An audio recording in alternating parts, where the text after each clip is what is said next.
Hello, everybody, and welcome back to another episode of Unpacking with Sarah. I am your host, Sarah Westbrook. I have a quick announcement before we jump into our information today. We are going to be, if you're listening to this via podcast, we are changing the name of our channel to Daisy Girl Communications. That way, we have just the umbrella company covering the three podcasts that we are doing on a regular basis, which is Unpacking Mormonism and Other Religious Trauma, Unpacking with Sarah, and our Raising Crazy Growing Up to Show Up episodes. We are really excited about the change as we continue to grow. We just want to make sure our listeners are able to continue to easily find us.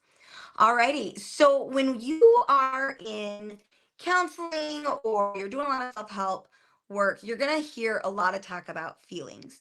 And really, I remember thinking, what are our feelings? And we come up with, oh, well, I'm angry, I'm sad, I'm happy, I'm those are words that label physiological sensations experience.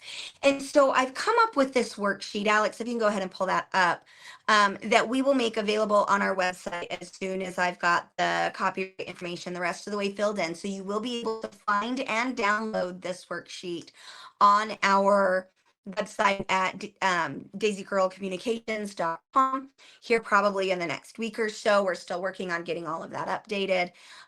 So anyway, if you want to find this, I think you can buy it for 99 cents and then you can print it and utilize it on your own. But really, what I want you to do is become more aware of what those physiological sensations are for you specifically when you are experiencing a specific emotion. Like I said, our emotions are nothing more, or our feelings are nothing more than a label or a vocabulary word that describes physiological sensations inside our body.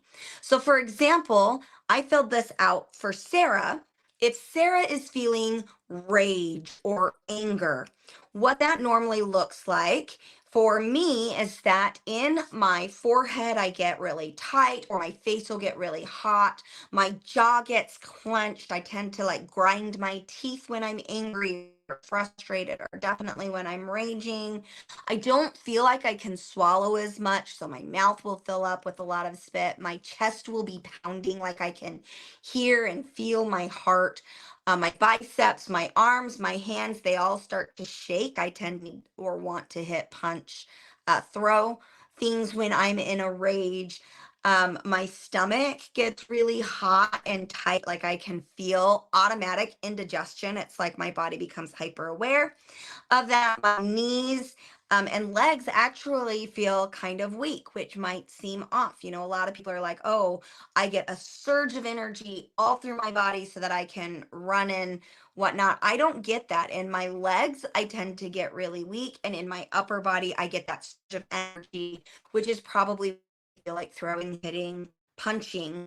I am a fighter when I get angry. So I utilize my words the most. I notice that my back will get stiff and sore, but my bum, so here we've got our bum and our groin. We do have a lot of nerve endings there. So you're going to feel some physiological sensations in that area of your body.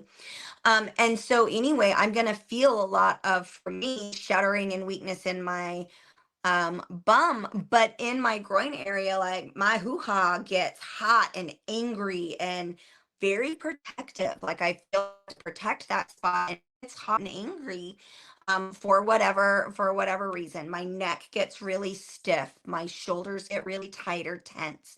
And so this is how this worksheet is used. So let's talk about another emotion, because I think that anger or rage is really easy for most of us to go, okay, in my body, I am experiencing these sensations, or I am feeling these sensations. So when Sarah is depressed, what I am going to be feeling in my forehead. So here again, you've got this example of how you're to utilize this worksheet. When I'm feeling depressed, my forehead and head feel very heavy and tired. My face feels very empty. I don't really have, like, I don't find myself scowling or anything when I'm depressed. I just feel a lack of sensation, but a huge amount of heaviness, like everything feels heavy, like it's hard for me to move through things. I fall asleep a lot more often. I sleep way too much. My jaw, again, though, is still clenched. So, one of the things Sarah knows about herself, one of the things I know about myself is that if I'm experiencing an uncomfortable emotion, what that means is that my body is uncomfortable because of physiological sensations, and uncomfortable emotions or uncomfortable feelings for Sarah almost always leave me with jaw clenching. That is one of my signs that, hey, I'm not liking what's going on, is my jaw will get clenched. When I'm feeling depressed, I feel very cold and empty. My stomach tends to hurt, feel a lot of indigestion. I feel a lot of movement. I'm more aware of my bowel movement, and I struggle with constipation. So all of a sudden, I end up with abdominal pain, which in the past has led me to the emergency room because of the severity of abdominal pain I have felt when I have been depressed. Groin becomes very cold. My legs again feel very shaky. My knees will click, like I think the muscles kind of loosen up in my legs. And so my knees will actually pop. My feet will tremble. Is you look at this on the back side of me, heavy, droopy, sore, heavy, cold, weak, heavy, and trembling. When I am depressed, all I want to do is lay down because my entire body feels really hard to hold up. So I know that I'm struggling with chronic depression when it's very difficult for me to get out of bed. And that's a really common sensation for us. It's pretty common when you're doing depression inventories. It will ask you, are you staying in bed a lot? Well, my question for you is become more aware, what physiological sensation that makes you want to stay in bed. For me, my body feels heavy, like I'm moving through mud. I'm really cold, so I tend to want to curl up under my blankets or curl up into the fetal position, those types of things. And so that's why I want to go to bed. That's why it's hard for me to get up and get moving, because I'm fighting my own body's signals of what I'm experiencing. And I want you to keep in mind that your feelings, your emotions are an experience. They're not an event, they're an experience. Now, my behaviors, how I respond in my rage, that is an event. So if I start throwing or kicking or cussing, screaming, that is an event. But what I'm feeling internally is an experience. And I want you to kind of be able to start to separate these things, because in mental health and my clinic, when I help my clients slow these processes down so that they can be very aware of each stage of what's going on for them, then they are better able to manage it. They're better able to respond to it because your brain begins to connect with your body. So we call that the mind body connection. And the mind body connection, the more we are aware of these individual sensations in our body, the better we are at controlling the resulting behavior that comes from this, or the resulting thoughts that come from these sensations. Because for most of us, the sensations come before the thoughts do. Now, we can think ourselves into having some of these physiological sensations, which we're going to talk about next week.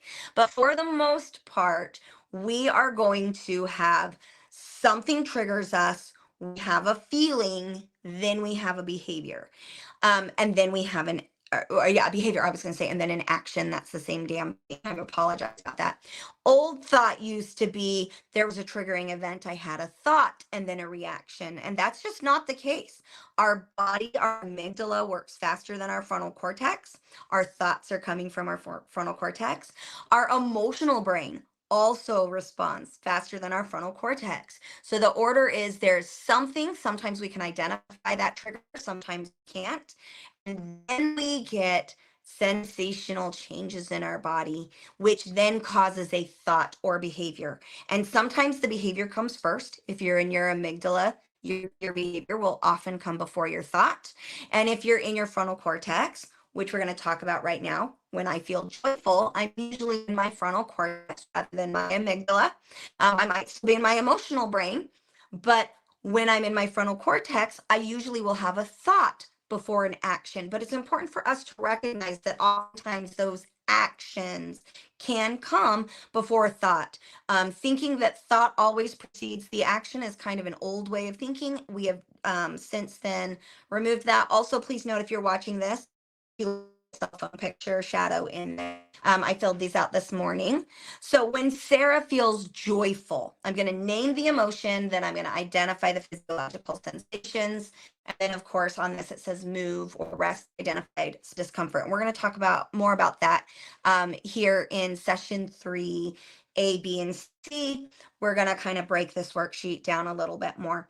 So when Sarah feels joyful, so now I'm in a comfortable emotion, my head and my forehead feels lighter, like I feel like the sunshine is like either coming out of me or I'm absorbing it better. I feel a little taller, which is always nice because I'm such a shorty. My neck is more relaxed.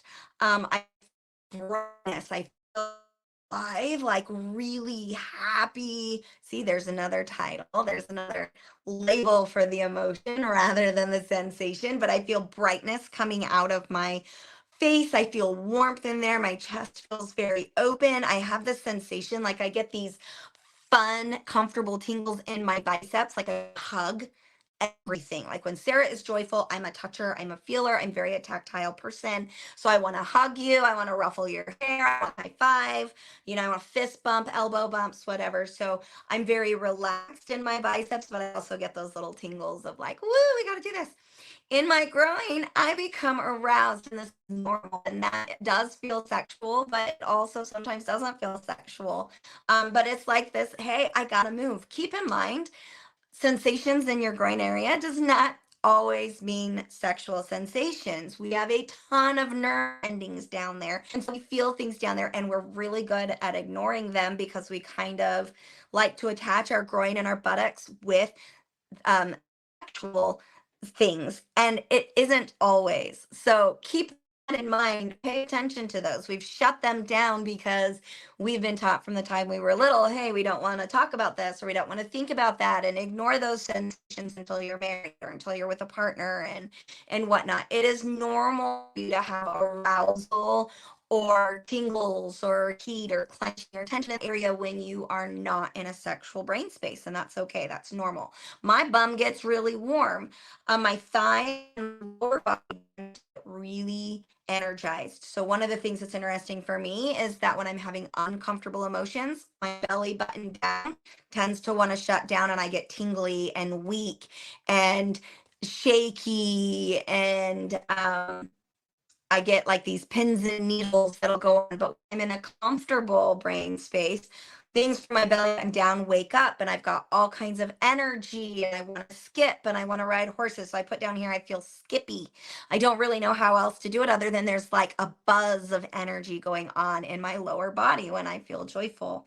It's one of the reasons why when I'm struggling with uncomfortable emotions, I will ride horses, because when I ride horses, I have to use my thighs and my calves and my feet and my waist and my core muscles in order to steer or communicate with the horse. That's how you communicate with the horse. A lot of people think you do it by yanking on their face, and a lot of people yank on a horse's face. That's not the appropriate way to ride. You communicate with a horse with your lower body. So when I'm in an uncomfortable brain space and I go to ride a horse, body goes from feeling weak or tired and I just want to lay down to utilizing the muscles that are feeling really weak or tired, and that lifts my mood. Again, today's episode is about getting your brain, your conscious awareness, more in connection with what's going on physiologically inside your body so that you can learn to respond differently. Now, the last thing that I'm going to say about all of this, that oftentimes we think the way we start to respond differently is by working on the behavior and the feelings we follow. And what I have found in my clinic is that as we raise awareness about the sensations as they come, the behaviors begin to change naturally on their own. We don't have to go out and force ourselves to do something different. Now, there is something called exposure therapy, which we'll get to in the future. You're not ready for that. But as we begin to focus on the sensations in our body, our cognitive brain begins to recognize, oh, this is depression. Oh, this is rage. Oh, this is happy. Ooh, this is bitter. And what happens is as we recognize and are able to label the sensations accurately, the behaviors change because the sensations are no longer as threatening. So you less of an amygdala response or reaction, which means your frontal cortex stays engaged better and you are able to make conscious choices better. So I want you to keep that in mind as we move forward. Thanks so much. Next week, we're going to be talking about how to take all of the information today and apply it to your lives. We're also going to talk here in we're in session 3 right now. So either next week or the week after that, we're going to how our body will just feel these things automatically all by themselves versus when we have a thought or a behavior followed by that thought and we think ourselves into these emotional states. So that's called bottom up and top down. And we're going to be talking about that here in the next couple of weeks. Thanks so much for joining us today. And again, remember, if you're listening to this by podcast only, the name of our podcast channel is changing to Daisy Girl Communications as kind of the umbrella host for all of the shows that we're doing. If you'd like to support our program and you can do so by sending us a couple of bucks through Venmo at Easy Girl Communications. Thanks, everybody, and have a great day. Can't wait to see you next time. Bye.